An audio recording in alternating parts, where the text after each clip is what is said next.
and flood-related issues. And he serves on the House Veterans Affairs Committee, where he focuses on issues relating to serving and protecting our veterans. Despite being in the minority, Representative Nehls is working hard to deliver results for the 22nd District, like funding for roads to improve mobility and flood infrastructure to improve the Barker Reservoir. He also has introduced a bill to put unused earmarks that have never been used towards reducing the national debt. He fights hard every day for our conservative values and principles and is a watchdog for taxpayers. We're honored to have him here and share an update on his work in the U.S. House of Representatives. So at this time, please give a warm welcome to Representative Troy Nehls.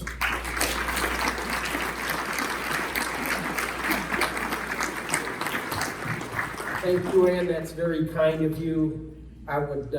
It's an honor and a privilege to be here. I would like to thank State Representative Ed Thompson for that wonderful prayer. You, everyone in this room, were the Pearland community that Ed represents should be very proud of their representative. A gentleman that places his faith to the highest level, right? And is genuine, his compassion and his concern for each and every one of his constituents is heartfelt. I consider Ed a mentor. So Ed, I want to thank you for that wonderful prayer.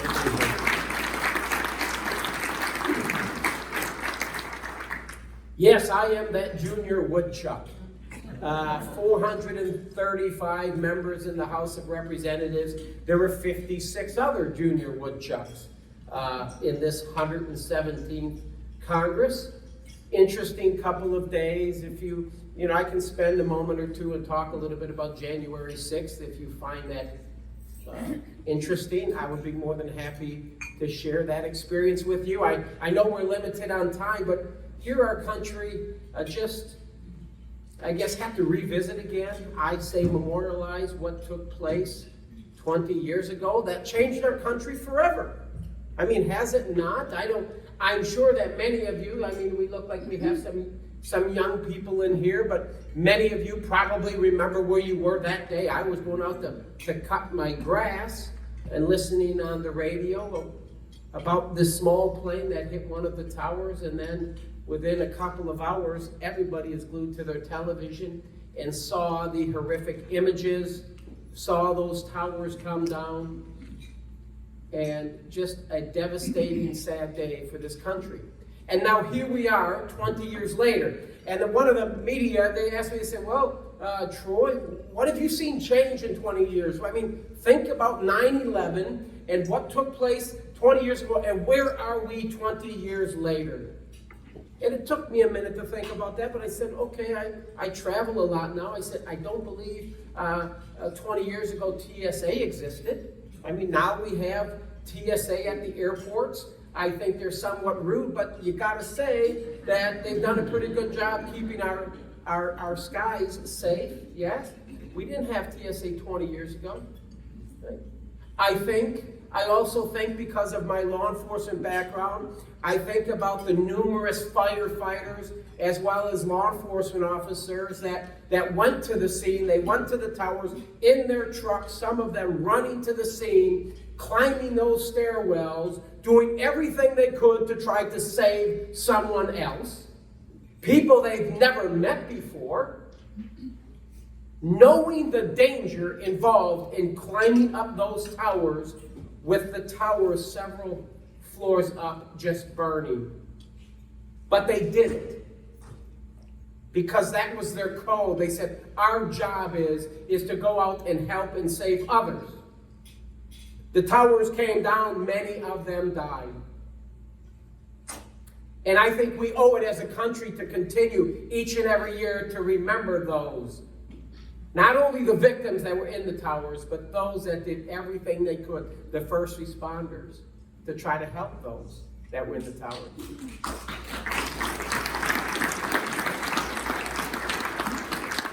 And so here we are, we go back, now we fast forward, we look at 20 years, where we are today. And what we are seeing in our country as it relates to first responders, specifically law enforcement. Now we're talking today about defunding them. defunding law enforcement, defund the police, not only to the point of defunding, let's just abolish them. That's been a significant change in 20 years, would you say? 20 years ago, our nation's debt. Can anybody raise their hand and give me an idea what you think our nation's debt was 20 years ago? $3.3 trillion. It took our nation 200 years to amass that debt. $3.3 trillion, you had World War I, World War II, Korea, Vietnam. Because everybody's talking about Afghanistan is why we're so far in debt. And in the last 20 years, we've added 25 trillion to that 3.3 trillion. In the past 20 years, we've added $25 trillion to the 3.3 trillion, and we're at 28 and counting. Now, some of you'd say, well, I know, Mr. Nehls, you're just a Republican and you're going to blame the Democrats for all this. Oh, no, sir, no, ma'am. The Republicans control the House of Representatives 13 of the 20 years. Yes, that's a fact. Both parties love spending money. We do. We both spend money. I was on a hearing. I'm on transportation and infrastructure, and so we're going through the markup. There are 13 committees now that go through the markup. 13 committees that have jurisdiction for the $3.5 trillion reconciliation bill. I'm on T&I, and there's about 60 or so billion dollars that fell up underneath our jurisdiction. So we had another marathon hearing. It was started at 9 in the morning, finished at about 12:30, about 16 hours later. Many Republicans, including myself, we offered some amendments to that bill, that markup, but many of them were rejected. And we didn't really even have an opportunity to look at the text to see what the $60 billion even included. And quite honestly, I think that's disheartening, because I'm thinking to myself, well, I guess I don't get to, it doesn't matter what I think or how I feel, because I'm in the minority, and the majority felt they just didn't need to share that with me. And that's a fact. There's very little bipartisanship up there, you guys.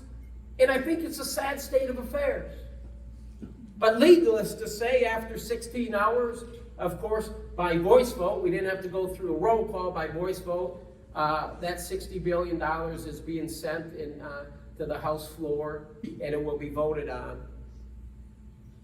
And I personally believe, if you don't understand what reconciliation is, the House gets to do it 2-3 times a year, and they really kind of keep it for fiscal bills, not so much these issues relating to social issues, like George Floyd stuff. They're not going to use reconciliation for that. And what I mean by reconciliation is they forego the filibuster. You don't need 60 votes on the Senate side, you just need 51. They did it back in March with the $1.9 trillion American Rescue Plan.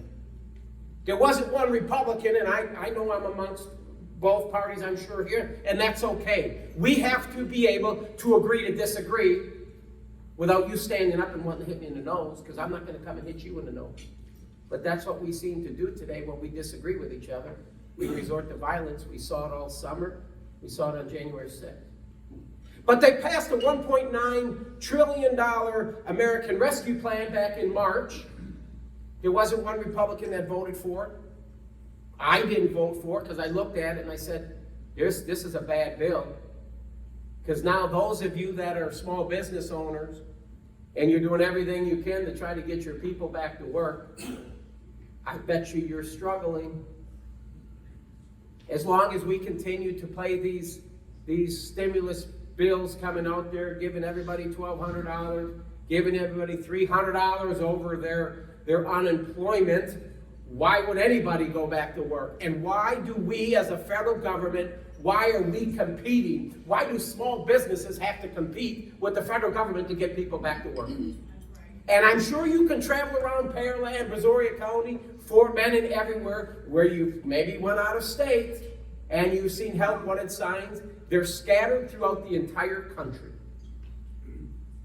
That was the problem with the American Rescue Plan. And that's why I couldn't support it. Transportation, infrastructure, very, very important. Don't necessarily like some of the definitions that are coming out of this bill as it relates to human infrastructure, which I still don't understand so much. But I wanted to support that because I know that speaking with Mayor Cole and speaking to Ed Thompson, who loves transportation, he's very, very involved at the state level. He's all about roads, bridges, asphalt, concrete, yes. Your county's growing immensely. I mean, many, many people moving in here because you seem to have great fiscal responsibility, I believe, in this county. And people want to call Brazoria County home. So when you have people moving in there and you have more cars on the roads, this and that, you're going to need to add a few more lanes, right? You got more cars. And the last thing you want to do is be stuck in traffic. I've lived in Fort Bend County for 30 years, and we have 25,000 people every year that move into that county. And the growth just continues. So I wanted to do everything I could to make sure that if we are going to pass an infrastructure bill, that it actually applies to infrastructure.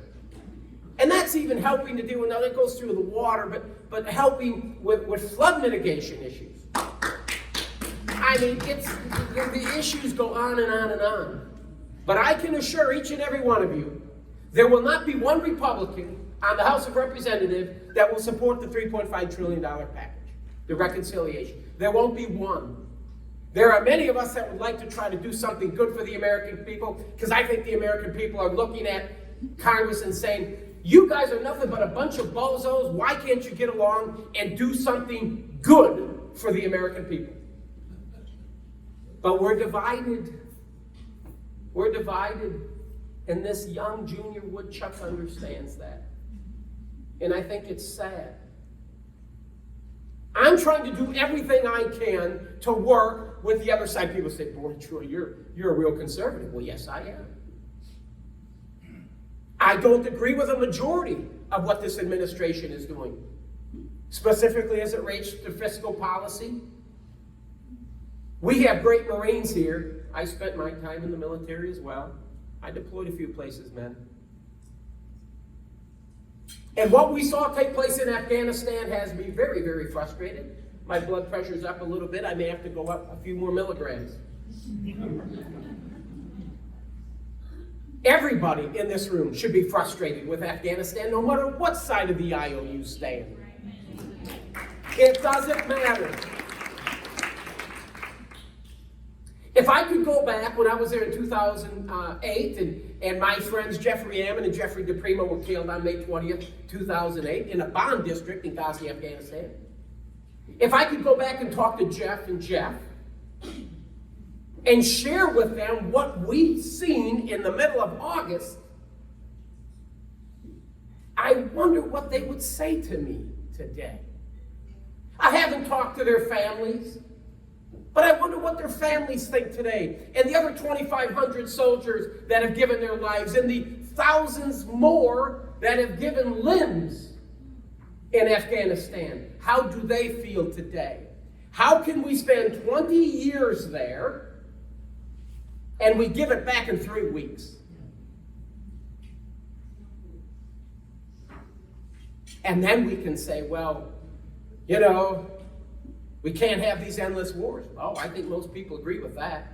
I think most people in this country say we need to get out of Afghanistan, and I'll be one to say absolutely we do. But let's make sure that our exit is properly prepared and planned to make sure there's not one American left behind. We didn't do that, folks. I am telling you, that major standing right there could have come up with a much better plan. I'm not speaking on behalf of your official duty, but that major right there could have come up with a better plan to get every single American out of that country. We have these deadlines, these timelines, our artificial timelines. Why? Why didn't we make sure that every single American was out of there? If you've been to Bagram Air Base, it's a beautiful place. It's huge. It's a damn hobby airport. It's big. We put billions of your dollars into it. We should have remained there, in my humble opinion, for years to come. And 5 years from now, whether it's Al-Qaeda, ISIS-K, the Taliban, and Afghanistan is burning, we're probably going to say, why didn't we keep Bagram Air Base?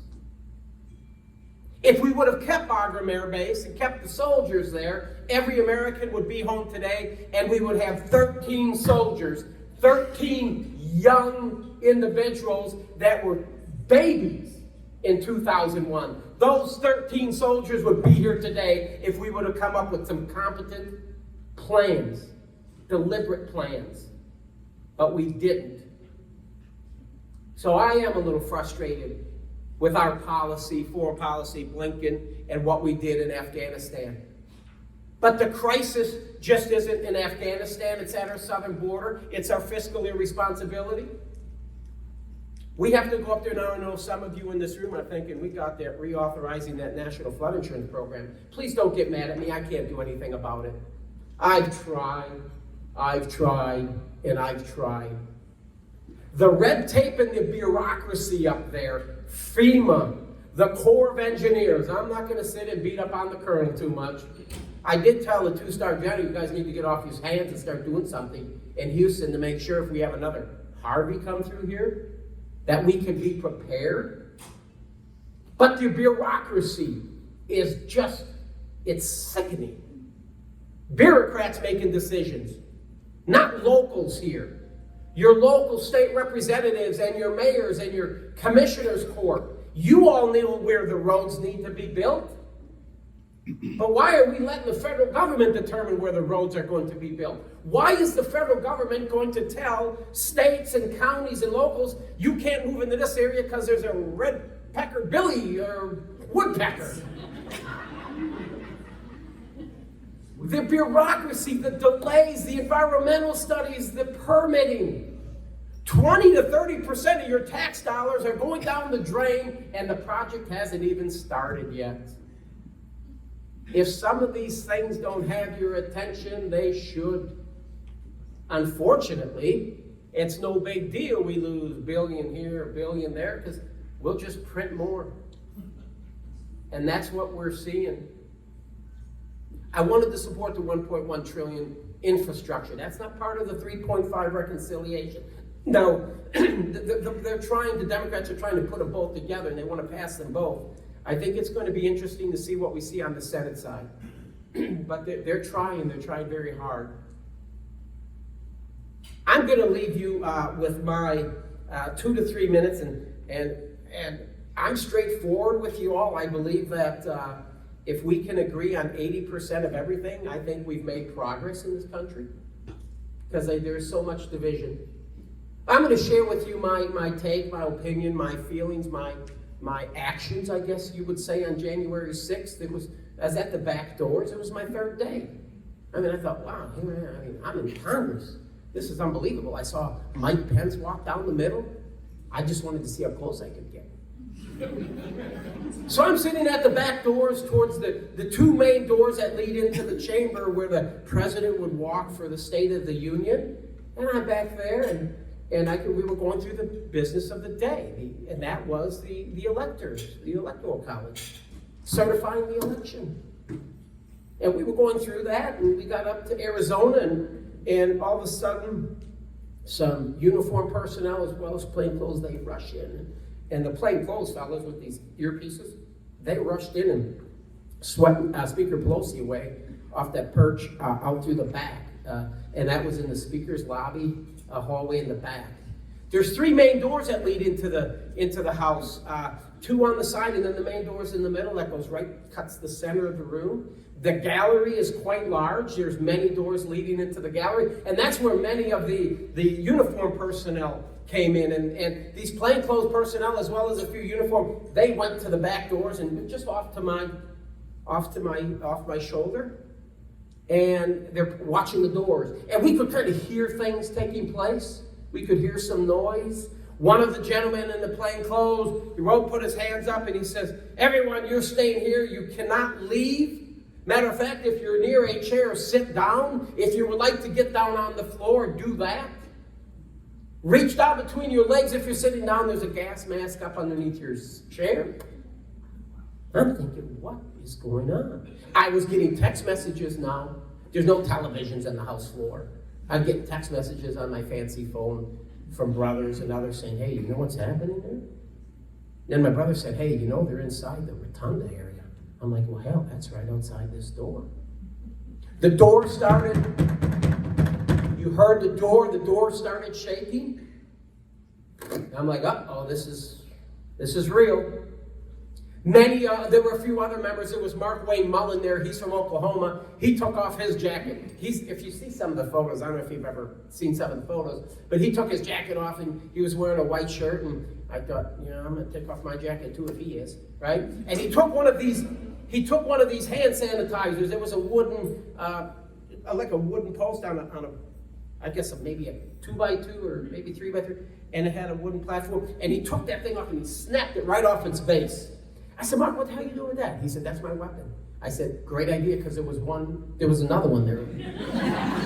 And so I did. I took it, and it took me a little bit longer. He's an MMA fighter, pretty big dude. And I snapped it off the base, and if you've seen any of the pictures, you see me with this pugil stick made out of wood, and the base was part of the hand sanitizer. You know?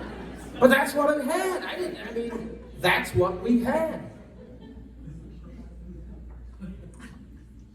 And so we're sitting back there, and all of a sudden those doors started shaking, and then the glass broke. The glass broke on those house doors. And they broke. It was very loud. It was violent. The glass just came in. You can see some of the pictures where I'm actually getting down, because I didn't know initially. None of us really truly knew. Some thought it was gunfire because it was loud. We didn't know. I believe if it would have been gunfire, I probably wouldn't be here today, because I was the knucklehead standing in front of the glass.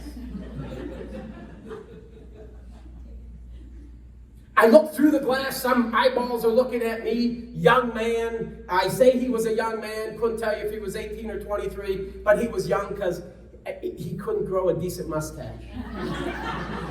He could. I looked at him. He looked at me. I don't even know if I brought in my mask. I didn't. I have a Texas mask. I wore that on the floor, and you ought to be. Why didn't you clap for that one? I'm proud of Texas. I was wearing that Texas mask. I still have that Texas mask today. And he looked at me and he said, "You're from Texas. You should be with us." I said, "Oh, no. No, young man, I can't be with you. What are you doing?" I said, you have interrupted. We are in session here. We are conducting the business of today. You have interrupted us in conducting this business, and you should be ashamed of yourself. And hell, you're breaking glass. You're committing a crime. That's criminal mischief in Texas. You should be ashamed of yourself. It's un-American. I said, stop it. I said, stop what you're doing. I could see another guy through there, and he kind of a bigger guy, and he had a flag, a big flagpole, with a flag. I believe it was he that broke the glass. I think he took that flag stick and he punched it through that glass so violently that it flew in. One of the guys with the earpieces that had his gun drawn, when that glass broke, he got on that secret little deal and he said, "Shots fired, shots fired." Well, when you say shots fired over a radio, that there's 1,840 people in the Capitol Police. Within a minute, it's on Fox News. Shots fired in the Capitol. No, there were not shots fired in the Capitol at that time. There were shots fired in the Capitol about 15 minutes later at 2:43 p.m. And that was Ashley Babbitt.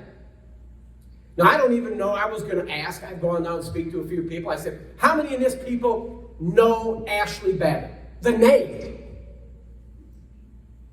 Okay, so 3. Don't get offended with what I'm going to ask you now. How many people know George Floyd? Come on, be honest with yourselves. We know George Floyd, but we don't know Ashley Babbitt. And I want to ask you why. The media doesn't talk too much about Ashley Babbitt. This is maybe the 20% that you don't agree with me.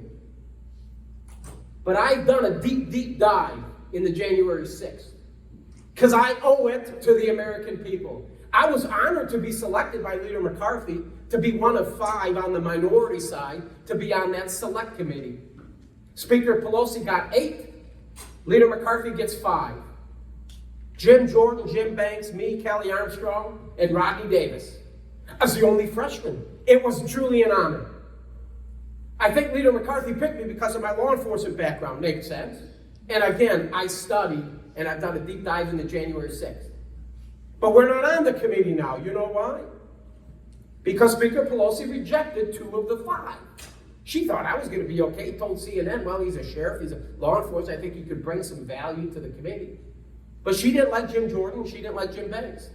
It was the first time in the history of Congress, first time that a speaker has ever not allowed the minority leaders' picks to be on a select committee. The first time it's never happened. So Leader McCarthy had us together. He said, well, we're not going to participate, but we're doing our own thing. And then I'm going to wrap this up. I am telling you this right now. I am studying this. I am looking at all of it. I am looking at the intelligence failures. I'm looking at why the National Guard was delayed. I'm looking at the Sergeant at Arms from the House and the Senate side, Stanger and Irving. I'm looking at the competence of the leadership of the U.S. Capitol Police. The Capitol Police, and why, the question you have to ask yourself is, why were the Capitol Police so ill-prepared to deal with January 6th? And I'm going to say this to you, for those of you that want to go out there and say, it was all the people at Trump's rally, because his speech got them all spun up. Well, let me just tell you this, a little food for thought. Donald Trump started speaking a little bit about 3 minutes before noon. He spoke for 75 minutes. He finished his speech at 1:10. The first line of defense at the Capitol was already breached at a little bit before 1 o'clock. About 12:57. The first lines, the bike racks. You can see it, the bike racks were being pushed up against the Capitol Police. That was 15 minutes before Trump's speech ended. Oh, and by the way, at the ellipse where the 25 to 30,000 Trump supporters were speaking, it takes 15 to 20 minutes to walk to the Capitol.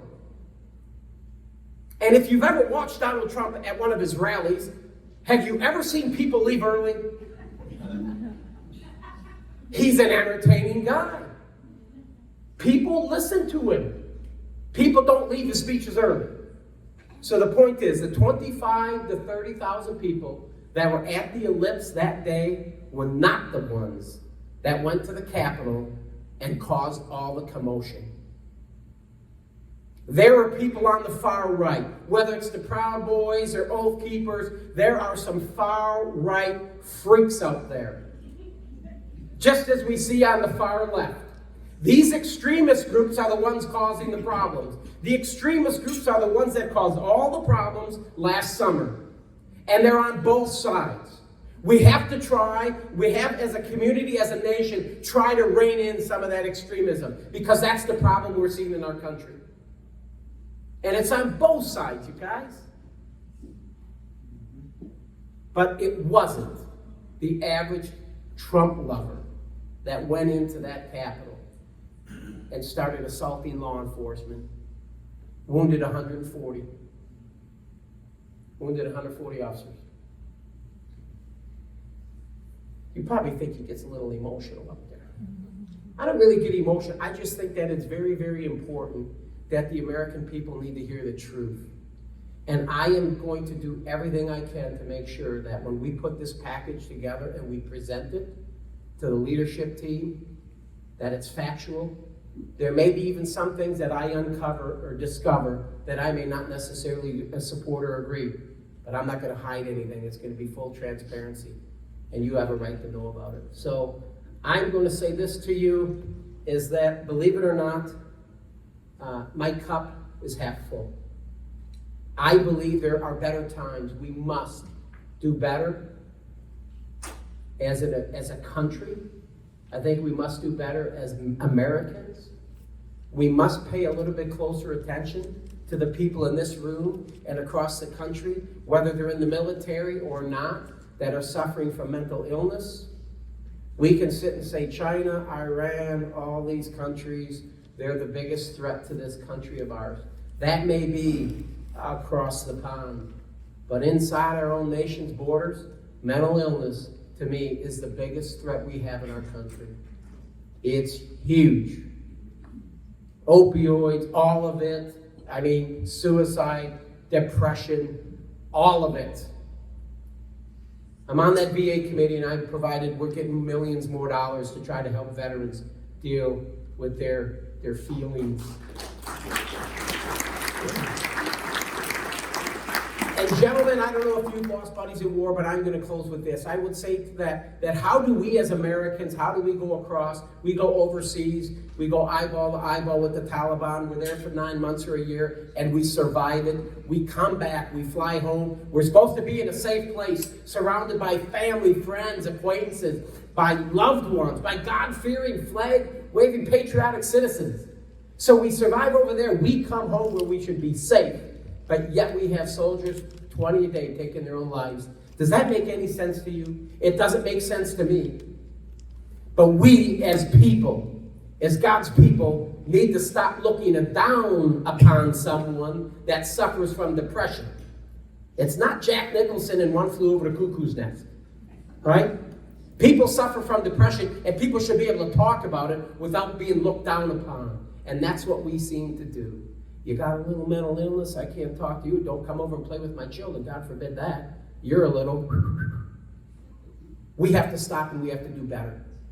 We have to do better. Thank you for giving me this opportunity.